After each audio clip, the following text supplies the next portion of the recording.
جس سماج میں تعویذ اور گنڈا پہنا جائے گا، جس سماج میں بلی کے آگے سے گزرنے پر بائک کو اور گاڑی کو بریک لگا دیا جائے گا، جس سماج میں توحید کا کوئی نام و نشان نہ ہوگا، میرے پیارے ساتھیو، وہ سماج کبھی نہیں سدھر سکتا ہے۔ ہم اور آپ مسلمان ہیں، اور مسلمان کا مطلب یہ ہوتا ہے وہ لا الہ الا اللہ اور محمد رسول اللہ کا کلمہ پڑھنے والا ہوتا ہے۔ ہمارے دین کی بنیاد توحید پر ہے۔ جب تک ہماری توحید صحیح نہیں ہوگی، ہمارا کوئی بھی عمل اللہ تعالیٰ کیا قبول نہیں ہوگا۔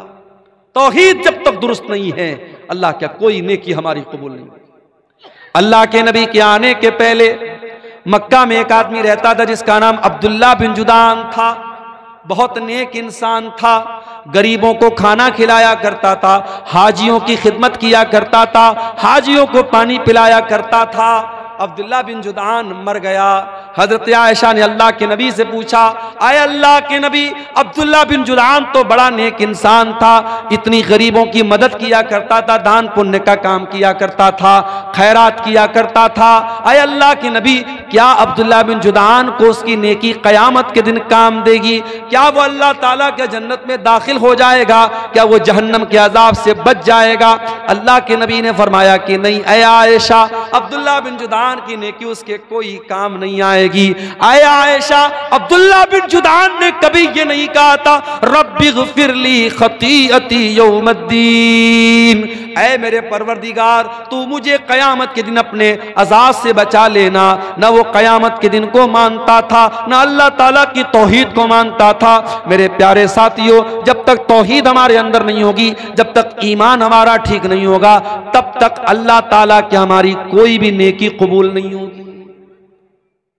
ابھی موبائل پر فیس بک ایسے ہی کھولا میں نے، ایک مولوی چلا کے تقریر کر رہا تھا کہ خانہ کعبہ غوث اعظم کے گھر کا طواف لگاتا ہے۔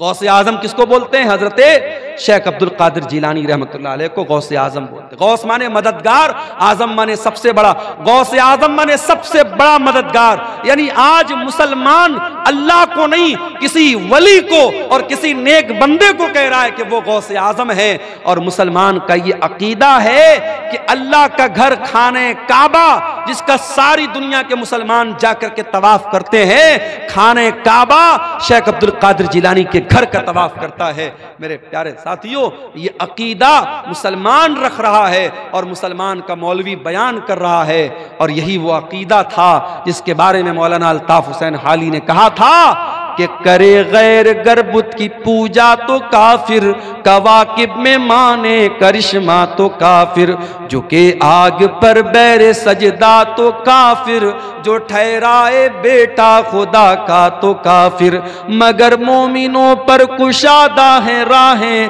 پرستش کریں شوق سے جس کی چاہیں، نبی کو جو چاہیں خدا کر دکھائیں، اماموں کا رتبہ نبی سے بڑھائیں، مزاروں پہ جا جا کے نظریں چڑھائیں، شہیدوں سے جا جا کے مانگے دعائیں، نہ توحید میں کچھ کمی اس سے آئے، نہ اسلام بگڑے نہ ایمان جائے۔ آج کہیں مسلمان محرم پر تعزیہ نکال رہا ہے، آج کہیں مسلمان 12 ربیع الاول کو ڈی جے بجا بجا کے جلوس نکال رہا ہے، کہیں پیڑ کے اوپر جا کر کے دھاگا باندھ کر کے اپنی بگڑی بنا رہا ہے، کہیں حاجی علی کی درگاہ پہ جا کے اپنا سر جھکا رہا ہے، کہیں اجمیر میں جا کے چادر چڑھا رہا ہے۔ او میرے پیارے بھائیوں، اپنے عقیدے کی، اپنی توحید کی حفاظت کرنا۔ اس پیشانی کو اللہ تعالیٰ نے صرف اپنے آگے جھکنے کے لیے بنایا ہے، اس پیشانی کو صرف اللہ کے در پہ جھکانا۔ مدد مانگنا تو اللہ سے مدد مانگنا، بگڑی بنانے والا سمجھنا تو اللہ کو سمجھنا۔ میرے پیارے ساتھیوں، آج کسی گاؤں دیہات میں چلے جاؤ، نیپال بارڈر پر چلے جاؤ، موبائل آپ کے پاس موجود ہے لیکن نیٹ ورک کام نہیں کرتا ہے۔ میں ابھی نیپال کے علاقے میں، بالکل بارڈر کے قریب کے علاقے میں گیا، جیو کا نیٹ ورک میرے موبائل پر نہیں آ رہا تھا۔ ساتھیوں نے بتایا کہ مولانا ایئرٹیل کا نیٹ ورک ہوگا تو شاید یہاں کام کرے گا، کہیں کہیں وہ بھی نیٹ ورک کام نہیں کرتا ہوتا ہے۔ دنیا کے بعض علاقے ایسے ہیں وہاں آپ کے نیٹ ورک کام نہیں کریں گے، وہاں سارے نیٹ ورک جام ہو جائیں گے، وہاں حکومتوں نے جیمر لگا دیا ہے۔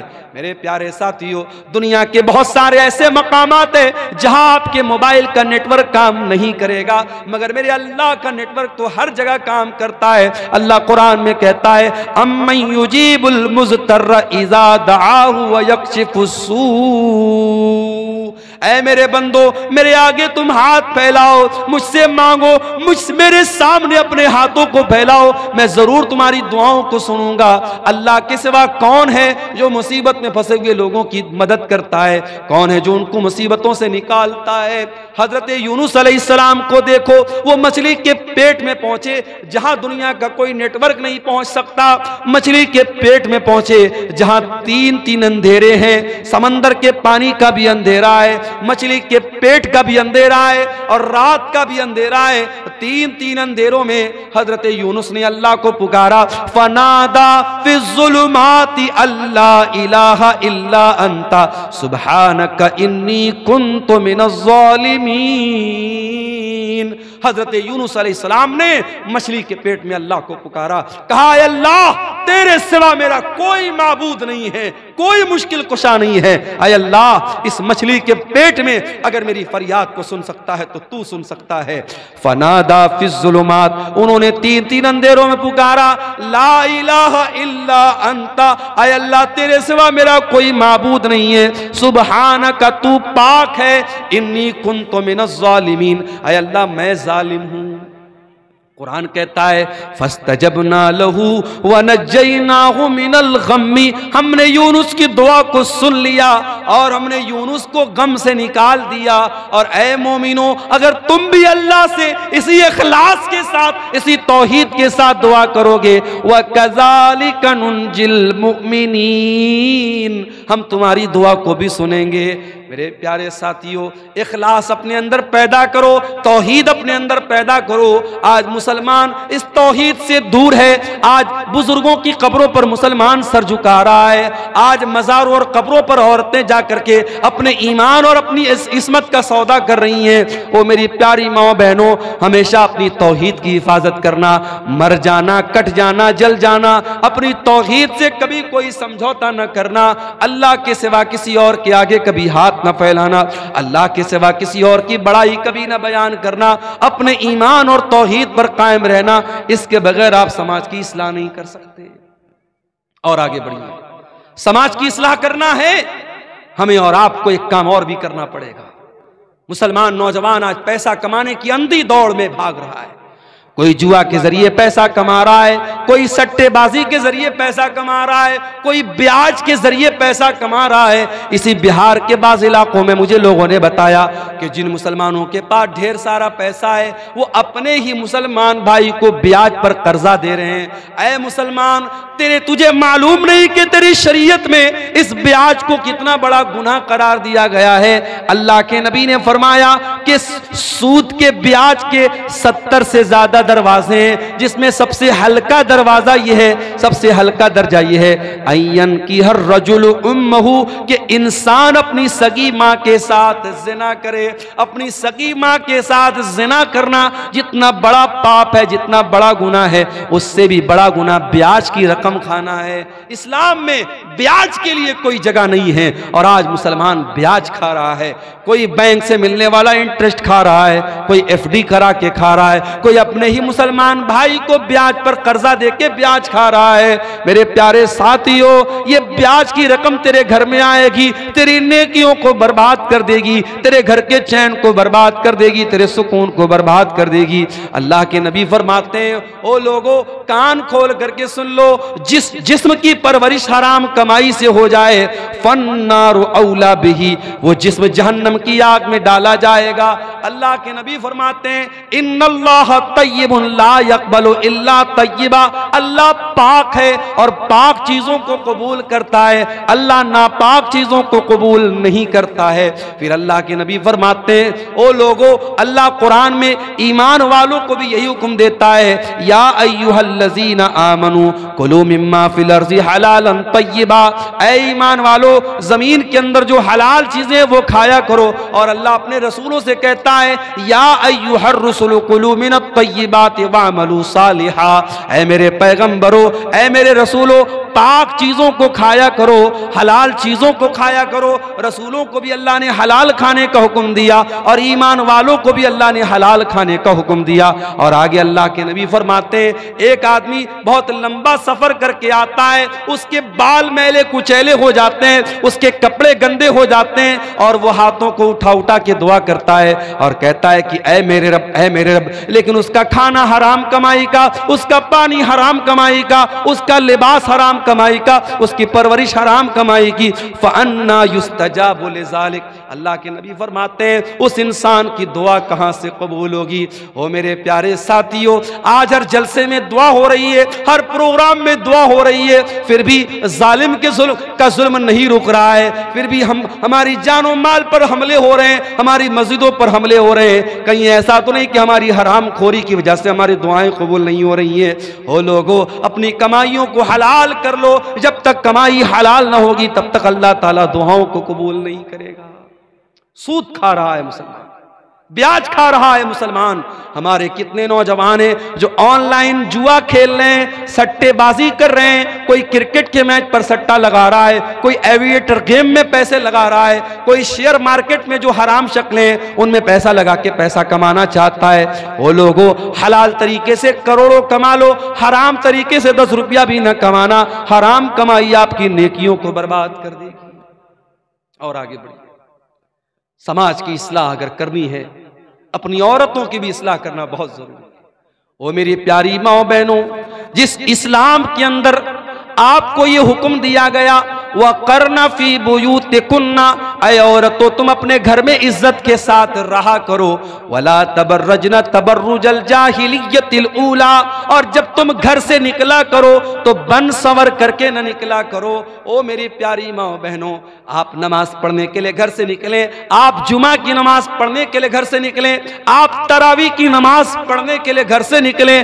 اللہ کے نبی فرماتے ہیں اگر کوئی عورت گھر سے نماز پڑھنے کے لیے نکلی ہے اور ایسی خوشبو لگا کر کے نکلی ہے کہ وہ خوشبو غیر مردوں تک پہنچ رہی ہے، اللہ کے نبی فرماتے ہیں کہ جب تک وہ عورت واپس جا کر کے وہ والا غسل نہ کرے جو ناپاکی کی حالت میں کیا جاتا ہے، جو جنابت کی حالت میں کیا جاتا ہے، یعنی مکمل غسل نہ کر لے، تب تک اس عورت کی نماز اللہ تعالیٰ قبول نہیں کرے گا۔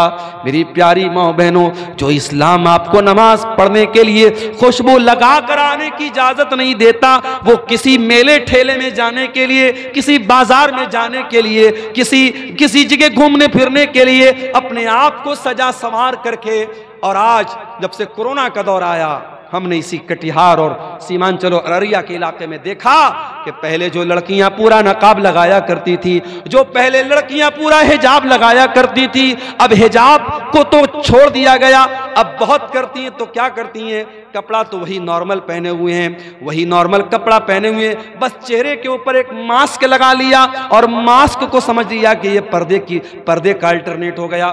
میری پیاری ماں بہنوں، یہ ماسک لگا کر کے آپ نے اپنے پردے کا جنازہ تو خود نکال دیا ہے۔ او میری پیاری بہنوں، اپنی خوبصورتی کو دنیا کے سامنے نمایاں نہ کرو، تمہیں اللہ تعالیٰ نے پردے میں رہنے کا حکم دیا ہے۔ اللہ کہتا ہے اے نبی اپنی بیٹیوں سے کہہ دو، اے نبی اپنی بیویوں سے کہہ دو، اے نبی تمام مسلمان عورتوں سے کہہ دو کہ جب وہ اپنے گھر سے نکلا کرے یدنین علیہن من جلابیبہن، وہ اپنے اوپر چادر ڈال لیا کریں، وہ اپنے اوپر پلو ڈال لیا کریں، وہ اپنے اوپر نقاب ڈال لیا کریں، ذالک ادنا ان یعرفن فلا یؤذین، یہ زیادہ بہتر ہے کہ اس سے ان کو پہچان لیا جائے گا۔ اچھا آج کیا ہوتا ہے، مدرسے میں پڑھنے والی لڑکی ہے تو وہ نقاب میں رہے گی، اسکول میں پڑھنے والی لڑکی ہے تو وہ کیا کرے گی، ماسک لگا کے گھومے گی یا ماسک بھی نہیں لگائے گی، یعنی لڑکی کا کپڑا بتا رہی ہے مدرسے والی لڑکی ہے یا اسکول والی لڑکی ہے۔ میری پیاری ماں اور بہنوں، آپ کی بیٹی کالج میں پڑھے اسلام کو کوئی آپتی نہیں ہے، آپ کی لڑکی اسکول میں پڑھے اسلام کو کوئی اعتراض نہیں ہے، آپ کی لڑکی ڈاکٹر بنے اللہ اور اس کے رسول نے منع نہ کیا ہے، مگر میری پیاری بہنوں آپ کہیں بھی جاؤ اپنی پہچان کو نہ مٹانا۔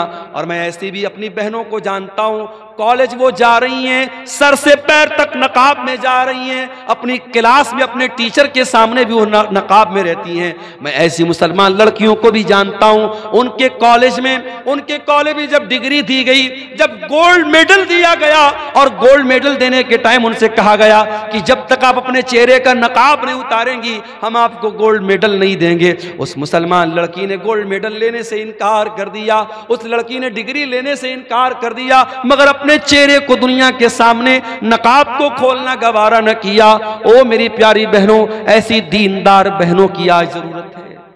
ایک بات بولوں، سوشل میڈیا پر نقاب کا بہت مذاق اڑایا جاتا ہے، کبھی جا کے دیکھیے گا، نقاب کے بارے میں بڑے گندے گندے کمنٹس ہوتے ہیں سوشل میڈیا پر۔ جو اسلام کے دشمن ہیں وہ نقاب کا بہت مذاق اڑاتے ہیں۔ اس لیے میری پیاری بہنوں، آپ سے ایک انورودھ کرنا چاہتا ہوں، ایک ریکویسٹ کرنا چاہتا ہوں، جب نقاب پہن کر کے کٹیہار جاؤ، ارریا جاؤ، کشن گنج جاؤ، بہادر گنج جاؤ، کسی ایئرپورٹ پر جاؤ، اسٹیشن پر جاؤ، کہیں پر بھی جاؤ، اے میری بہنوں، یہ نقاب صرف ایک کپڑے کا ٹکڑا نہیں ہے۔ یاد رکھنا، یہ نقاب اسلام کی پہچان ہے، یہ تمہارے کلچر کی پہچان ہے، تمہارے سنسکرتی کا ایک حصہ ہے۔ یہ نقاب بتاتا ہے کہ تم مسلمان لڑکی ہو، تم مسلمان گھر کی لڑکی ہو۔ اس نقاب کی لاج رکھنا، اس نقاب کا سمان گرنے نہ دینا۔ اے میری بہنوں، نقاب میں رہ کر کے کوئی ایسا کام نہ کرنا جو تمہیں شوبھا نہ دیتا ہو۔ یہ نقاب بتاتا ہے تم عزت دار گھرانے کی ہو، کوئی ایسا کام نہ کرنا۔ دیکھیے، جب ہم بلیک کپڑا پہنتے ہیں، بلیک کپڑے پر کہیں کوئی داغ لگ گیا معلوم نہیں ہوتا ہے، لیکن جب وائٹ کپڑا پہنتے ہیں، وائٹ پر ہلکا سا دھبا بھی لگے گا، دور سے نظر آئے گا عبدالغفار صاحب آپ کے کرتے پر داغ لگا ہوا ہے۔ ایک ہلکا سا دھبا بھی وائٹ کپڑے پر پہچان لیا جاتا ہے۔ جو عورت نقاب نہیں پہنتی ہے، جو پردہ نہیں کرتی ہے، وہ کیا پہن رہی ہے، کہاں جا رہی ہے، دنیا نوٹس نہیں کرے گی، مگر جب نقاب والی عورت گھر سے نکلے گی، وہ کیا کر رہی ہے، کس سے مل رہی ہے، کہاں جا رہی ہے۔ میرے پیارے ساتھیوں، آج بڑے بڑے شہروں میں، دلی اور ممبئی میں باقاعدہ ایسے پارک ہیں، ایسی جگہ ہیں جہاں لڑکے لڑکیاں آپس میں مل کر کے گلچھرے اڑاتے ہیں۔ اور مجھے بتانے والوں نے بتایا کہ ان جگہوں پر کتنی برقع والی لڑکیاں ہیں جو اپنے بوائے فرینڈ سے جا کر کے ملتی ہیں، اپنے عاشقوں سے جا کر کے ملتی ہیں، اور نقاب میں ہیں، پردے میں ہیں، اور ان کا جو عاشق ہے اس کے ہاتھ کا کلاوہ بتا رہا ہے، اس کے ہاتھ کی انگوٹھی بتا رہی ہے وہ لڑکا مسلمان نہیں ہے، وہ لڑکا غیر مسلم ہے، وہ لڑکا مشرک ہے، وہ لڑکا کافر ہے، اور یہ مسلمان برقع پہن کر کے اس غیر مسلم لڑکے کے ساتھ جا کر کے زنا کر رہی ہے، اس کے ساتھ بدکاری کر رہی ہے۔ میرے پیارے بھائیوں، میں کہتا ہوں ان لڑکیوں کے ماں باپ کہاں مر گئے، ان کے گارجین کہاں مر گئے، یا تو وہ اتنے اندھے ہو چکے ہیں ان کو خبر بھی نہیں کہ ہمارے گھر کی بیٹی کہاں جا رہی ہے، یا وہ اتنے بھولے بھالے بن چکے ہیں کہ اپنی بیٹی کو انہوں نے کھلی چھوٹ دے رکھی ہے۔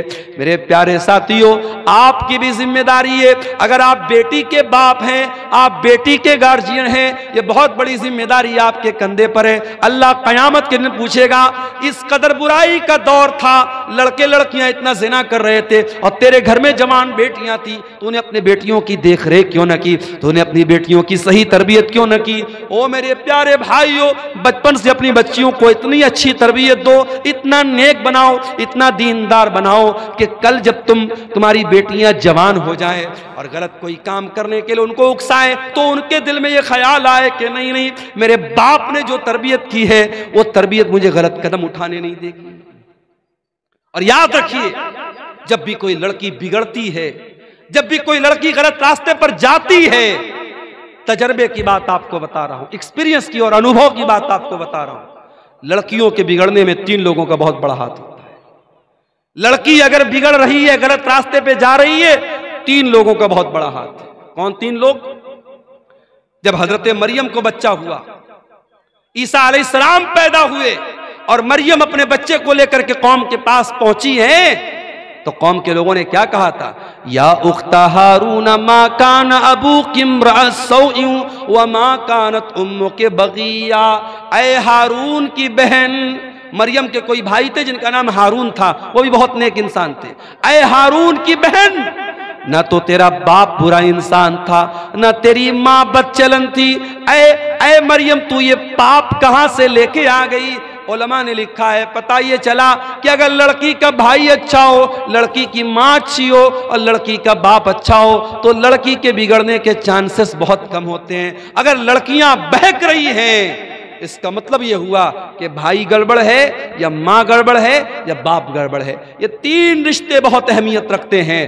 جس گھر میں لڑکوں کے تعلقات لڑکیوں کے ساتھ ہوں اور جس گھر میں بہن یہ دیکھتی ہو میرا بھائی راتوں میں لڑکیوں سے بات کرتا ہے اور لڑکیوں کے ساتھ گھومتا پھرتا ہے، اس گھر کی لڑکیاں بھی وہ کام کرنے میں ہچکیں گی نہیں میرے پیارے ساتھیوں. اس لیے لڑکیوں پر چوڑی ٹائٹ کرنے سے پہلے اپنے گھر کے لڑکوں پر بھی چوڑی ٹائٹ کرو اور ان کی بھی نگرانی کرو اور ان کو بھی غلط کام سے روکو. اور یاد رکھو، زناکاری وہ راستہ ہے جس پر سے چل کے دوسرے لوگ ہمارے گھر تک آ سکتے ہیں. اللہ نے اسی لیے زناکاری کو راستہ قرار دیا ہے. اللہ نے فرمایا وَلَا تَقْرَبُوا الزِّنَا، اے ایمان والو تم زنا کے قریب بھی نہ جانا، اِنَّهُ كَانَ فَاحِشَةً، یہ بہت گندا کام ہے، وَسَاءَ سَبِيلًا، اور یہ بہت برا راستہ ہے. اسی راستے پر چل کر کے کوئی تمہارے گھر کی دہلیز تک بھی آئے گا، کوئی تمہارے گھر کی بہو بیٹی تک بھی آئے گا. اس لیے زناکاری سے اپنے گھر کو بچاؤ. تو نوجوانوں اور عورتوں سے میں کہنا چاہوں گا کہ سماج کے بگڑنے اور بنانے میں آپ کا بہت بڑا کردار ہے. اس کردار کو میری بہنوں، میرے بھائیوں، ہمیں اور آپ کو سمجھنے کی ضرورت ہے. اب ایک آخری چیز بیان کر کے ہم بات ختم کریں گے. سردیوں کا موسم ہے، بہت دیر تک آپ کو بٹھانا مناسب نہیں ہے. سماج کی اصلاح اگر ہمیں اور آپ کو کرنی ہے میرے پیارے ساتھیوں، ایک کام ہم کو اور کرنا پڑے گا. آپ جانتے ہیں اسی بہار میں اسکولوں اور مدرسوں میں مجھے بھائیوں نے بتایا کہ بڑی سختی ہو گئی ہے. پہلے ٹیچر آتے تھے، کتنے بجے آئے کتنے بجے گئے کوئی خبر نہیں ہوتی تھی. اب ایپ آ گیا. اب باقاعدہ ایپ پر ٹیچر اسکول میں آیا اس کو حاضری لگانا ہے، اسکول سے نکلا اس کو حاضری لگانا ہے. اگر ٹیچر اسکول کے باہر کہیں دوسری جگہ سے حاضری لگائے گا، ایپ بتا دے گا کہ ٹیچر صاحب اسکول میں نہیں ہیں. اب ظاہر ہے کہ سختی بڑھ گئی. اب سختی بڑھ گئی تو اب ٹیچر کو وہاں رہنا پڑے گا. اور اگر کوئی ٹیچر بغیر چھٹی لیے اسکول نہیں آیا تو پھر آگے سے ادھیکاری کا فون آتا ہے کہ فلاں ٹیچر کیوں نہیں آیا. اتنی سختی ہے تو سارے ٹیچر ٹائم سے آ رہے ہیں، سارے ٹیچر ٹائم سے جا رہے ہیں. جب سختی ہوتی ہے یا یہ کہہ لیجئے کہ جب یہ احساس ہوتا ہے کہ ہمیں اوپر والے کو جواب دینا پڑے گا، انسان آٹومیٹک ڈسپلن میں آ جاتا ہے. میرے پیارے ساتھیوں، ہم سے اوپر اور سب سے اوپر ایک ذات ہے اور وہ اللہ کی ذات ہے، اور وہ ہر منٹ، ہر پل، ہر لمحہ ہم کو دیکھ رہی ہے. دنیا والے ہماری ریکارڈنگ کریں یا نہ کریں، اللہ تبارک و تعالی ہمارے ایک ایک عمل کو ریکارڈ کر رہا ہے. اور اللہ کی ریکارڈنگ کا سسٹم اتنا مضبوط ہے کہ اللہ کی ریکارڈنگ کا کیمرہ کبھی آف ہونے والا نہیں ہے، وہ 24/7 آن ہے. اللہ کے فرشتے ہر لمحہ ریکارڈ کر رہے ہیں. اللہ قرآن میں کہتا ہے وَإِنَّ عَلَيْكُمْ لَحَافِظِينَ كِرَامًا كَاتِبِينَ يَعْلَمُونَ مَا تَفْعَلُونَ. اے میرے بندو، تمہارے اعمال کو ہمارے فرشتے ریکارڈ کر رہے ہیں، تمہاری ایک ایک حرکت کو وہ نوٹ کر رہے ہیں، ایک ایک چیز کو وہ نوٹ کر رہے ہیں. اور اللہ تبارک و تعالیٰ خود ہمارے ایک ایک عمل کو دیکھ رہا ہے. ان ربک لبالمرصاد، اللہ نگرانی کر رہا ہے. اللہ تبارک و تعالیٰ تمہارے ایک ایک حرکت پر اللہ کی نظر ہے. اور جب تم راستہ چلتے ہو، جب تم راستے میں جاتے ہو، تمہاری آنکھیں کہاں جا رہی ہیں، تم کیا دیکھ رہے ہو، کیا بول رہے ہو، اللہ تعالیٰ تمہاری آنکھوں کے اشارے کو بھی جانتا ہے. یعلم خائنۃ الاعین وما تخفی الصدور، اللہ تعالیٰ تمہاری آنکھوں کی چوری کو بھی جانتا ہے اور تمہارے دل میں کیا چھپا اللہ وہ بھی جانتا ہے. اس لیے میرے پیارے ساتھیوں، اگر اللہ کے سامنے کھڑے ہونے کا ڈر نہیں پیدا ہوگا، اللہ کے سامنے جواب دینے کا ڈر پیدا نہیں ہوگا، یہ کرپشن نہیں رک سکتا، یہ بھرشٹاچار نہیں رک سکتا، یہ برائی نہیں رک سکتی. آج بہار میں BPSC کی پریچھا ہوئی اور اس کے بعد پیپر لیک ہونے کی خبر آئی. آج پٹنہ میں تمام اسٹوڈنٹ دھرنے پر بیٹھے ہوئے. کیوں یہ ہو رہا ہے؟ یہ بار بار پریچھائیں کیوں لیک ہو رہی ہیں؟ یہ بھرشٹاچار کیوں ہو رہا ہے؟ کیونکہ 4 پیسوں کے لیے آج انسان لالچ میں پڑ جاتا ہے اور یہ نہیں سوچتا ہے کہ میرے اس بھرشٹاچار سے لاکھوں اسٹوڈنٹس کا اور لاکھوں لوگوں کے مستقبل کا جو ہے اس کے اوپر سوالیہ نشان لگ سکتا ہے۔ میرے پیارے ساتھیوں، اگر بھرشٹاچار کو روکنا ہے، اگر کرپشن کو روکنا ہے، اگر چوری کو روکنا ہے، اگر گنڈا گردی کو روکنا ہے، اگر حرام خوری کو روکنا ہے، تو ہمیں اور آپ کو اپنے دل میں آخرت کا ڈر اور اللہ کے سامنے جواب دہی کا ڈر ہمیں اپنے اندر پیدا کرنے کی ضرورت ہے۔ میرے پیارے ساتھیوں، یہ پروگرام اس علاقے کے مدرسے کا پروگرام ہو رہا ہے۔ میں آپ سے یہ بھی اپیل کروں گا کہ اس طریقے کے پروگرام جب ہوتے ہیں اور آپ سے بار بار یہ اپیل کی جاتی ہے کہ آپ اس ادارے کو چندہ دیں، دان دیں، تعاون کریں، تو آپ یہ مت سمجھیے کہ ہماری جیب ڈھیلی کرنے کے لیے کہا جا رہا ہے، بلکہ یہ بھی آپ کو ایک طریقے سے موقع دیا جا رہا ہے کہ آؤ اپنے نام اعمال میں کچھ نیکیوں کو بڑھا لو، اپنی آخرت کی کچھ تیاری کر لو، اپنے آپ کو جہنم کی آگ سے بچا لو۔ اللہ کے نبی فرماتے ہیں اتقوا النار ولو بشق تمرہ، جہنم کی آگ سے اپنے آپ کو بچاؤ، اللہ کی راہ میں ایک کھجور کا ٹکڑا دے کر کے بھی اگر تم جہنم کی آگ سے اپنے آپ کو بچا سکتے ہو تو بچا لو۔ میرے پیارے ساتھیوں، اس طریقے کے پروگرام جہاں اداروں کے تعاون کے لیے آپ کو بلایا جائے، آپ اس کو ایک فارمیلٹی کا حصہ نہ سمجھیں، ایک اوپچارکتا نہ سمجھیں، بلکہ آپ یہ سمجھیں کہ ہماری آخرت کو بنانے کے لیے یہ پروگرام کیا جا رہا ہے۔ اور میرے پیارے ساتھیوں، آخر میں میں یہی کہوں گا کہ ہم سب جب تک اپنے اندر آخرت کا ڈر پیدا نہیں کریں گے، اللہ کے سامنے جواب دہی کا احساس ہم پیدا نہیں کریں گے، حالات نہیں بدل سکتے ہیں، سماج نہیں سدھر سکتا ہے۔ اللہ تعالی ہم سب کو اس کی توفیق عطا فرمائے۔ یہ ایک دو سوالات آئے ہیں، ان کا جواب دے کے ہم بات ختم کرتے ہیں۔ قبرستان کی زمین میں جنازے کی نماز ہوگی یا نہیں؟ اگر وہ جگہ قبرستان کے لیے خاص ہے، اگر وہ جگہ قبرستان کے لیے خاص ہے لیکن جہاں پہ آپ نماز پڑھ رہے وہاں پہ کوئی قبر نہیں ہے، تب تو نماز ہو جائے گی۔ لیکن اگر جہاں پہ آپ جنازے کی نماز پڑھ رہے وہاں پر قبریں ہیں، قبروں کے بیچ میں آپ جنازے کی نماز پڑھ رہے یا قبر کے اوپر کھڑے ہو کے پڑھ رہے ہیں، تو یہ پھر مناسب نہیں ہے، اس لیے کہ قبر کے اوپر کھڑے ہو کر کے نماز پڑھنے سے یا قبرستان پر نماز پڑھنے سے اللہ کے رسول صلی اللہ علیہ وسلم نے منع کیا ہے۔ اللہ کے نبی مرد اور عورت کی جنازے کی نماز الگ الگ جگہ پڑھاتے تھے یا نہیں؟ ایسی کوئی دلیل نہیں ہے، ایسی کوئی دلیل نہیں ہے کہ مرد کے جنازے کی نماز الگ جگہ پڑھاتے تھے، عورت کے جنازے کی نماز الگ جگہ پڑھاتے تھے۔ ہاں، جب جنازہ آتا تھا، اگر مرد کا جنازہ ہوتا تھا تو اللہ کے نبی سر کے پاس کھڑے ہوتے تھے، اگر عورت کا جنازہ ہوتا تھا تو بیچ میں اس کی کمر کے پاس کھڑے ہوتے تھے۔ مرد اور عورت کے جنازے میں نبی کے کھڑے ہونے کا طریقہ الگ تھا، لیکن جنازہ کی نماز پڑھانے کی جو جگہ تھی وہ ایک ہی تھی، الگ الگ ہونے کی میرے علم میں کوئی دلیل نہیں ہے۔ دوسروں کی زمین میں نماز پڑھنا بنا پوچھے کیسا ہے؟ دیکھیے، اگر آپ کسی کے مکان میں آپ نے نماز پڑھ لیا تو نماز تو قبول ہو جائے گی، لیکن یہ ہوتا ہے کہ اگر کسی کے گھر میں آپ نماز پڑھ رہے ہیں تو اس کی اجازت ہونی چاہیے، لیکن اگر یہ معلوم ہے کہ بھئی وہ اجازت نہیں دے گا تو نہیں پڑھنا چاہیے، لیکن اگر آپ پڑھ لیں تو نماز ہو جائے گی۔ ہاں، کسی کی زمین پر ناجائز قبضہ کر کے اگر آپ اس میں نماز پڑھیں تو اس کے بارے میں علماء کا اختلاف ہے کہ اگر بے ایمانی کی زمین ہے، ناجائز قبضہ کر کے کوئی زمین ہم نے ایکوائر کی ہے، اس پر ہم نماز پڑھتے ہیں تو نماز ہوگی کہ نہیں؟ تو بہت سارے علماء کا کہنا ہے کہ نماز تو ہو جائے گی مگر گناہ ہو، انسان گنہگار ہوگا کیونکہ وہ زمین ناجائز ہے، اور بہت سارے علماء کا کہنا ہے کہ نماز نہیں ہوگی۔ تو وہ ایک اختلافی مسئلہ ہے، لیکن بہرحال کسی دوسرے کی زمین پر آپ بغیر پوچھے بھی نماز پڑھ سکتے ہیں، لیکن پوچھ کے پڑھا جائے تو زیادہ بہتر ہے۔ قسطوں پر کچھ بھی خریدنا کیسا ہے؟ بہت اہم سوال ہے۔ آج کے زمانے میں قسطوں پر بہت ساری چیزیں خریدی جا رہی ہیں۔ ایک سامان 10,000 روپے کا ہے، مان لیجئے کہ موبائل 10,000 روپے کا ہے، آپ نے قسط پر خریدا، موبائل والے نے کہا کہ ہم یہ 12,000 کا آپ کو دیں گے۔ اب 2,000 روپیہ وہ زیادہ لے رہا ہے اور وہ صاف بتا رہا ہے کہ آپ کیش لیں گے تو ہم 10,000 کا دیں گے اور قسطوں میں لیں گے، ادھار لیں گے تو 12,000 کا دیں گے۔ تو یہ جائز ہے، اس میں کوئی حرج کی بات نہیں ہے، لیکن آج ہمارے یہاں جتنے بھی قسطوں پر سامان لیا اور دیا جاتا ہے یہ بینک کے تھرو لیا جاتا ہے، دکاندار آپ کو نہیں دیتا ہے، وہ بجاج فائنانس کے ذریعے، HDFC کے ذریعے یا کسی بینک کے ذریعے لون پاس کرتا ہے، اور وہ بینک سے پورا پیسہ لے لیتا ہے. بینک آپ کو قرضہ دے رہا ہے, اور جب بینک آپ کو قرضہ دے رہا ہے تو بینک سے آپ نے سامان نہیں خریدا ہے, بینک سے آپ نے قرضہ لیا ہے, اور قرضے میں آپ جب بینک کو پروفٹ دے رہے ہیں تو بات یاد رکھیے کہ قرضے پر پروفٹ لینا بھی حرام ہے اور پروفٹ دینا بھی حرام ہے. اس کو بہت صاف طریقے سے سمجھ لیجیے.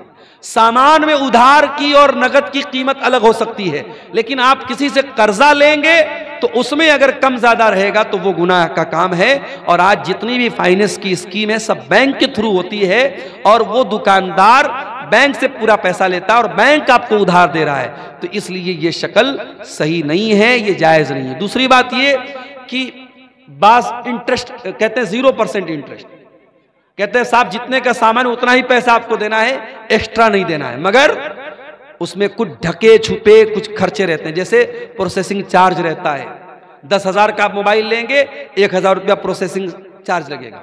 اس کے بعد اگر آپ نے مہینے کی پہلی تاریخ کو EMI پے نہیں کی, ایک دن گزر گیا فوراً 100 روپیہ پینالٹی لگ جائے گی, 10 دن گزر گیا 1,000 روپیہ پینالٹی لگ جائے گی. تو یہ جو پینالٹی لگ رہی ہے یہ بھی سود کی ایک شکل ہے, جائز نہیں ہے.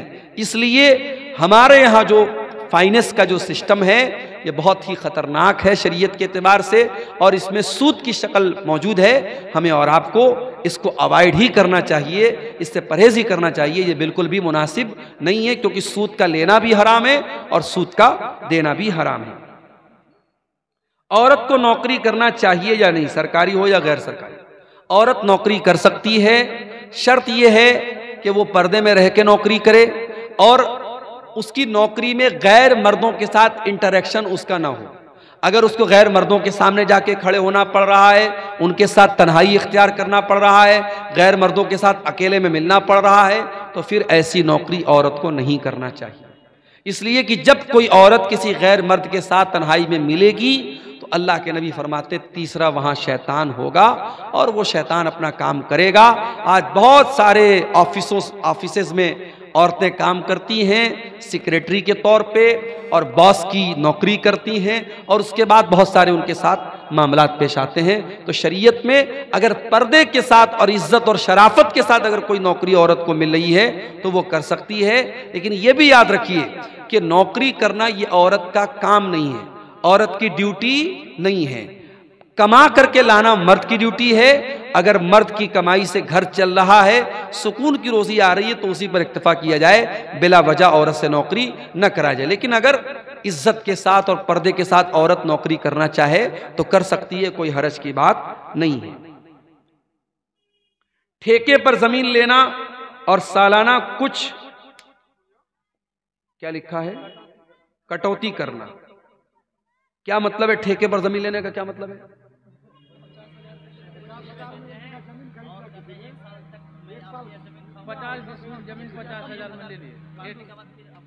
نہیں, یہ غلط شکل ہے نا. دیکھیے سیدھی سی بات ہے, آپ کی زمین ہے, میں پیسہ دے کر کے زمین لے رہا ہوں, تب تو ٹھیک ہے.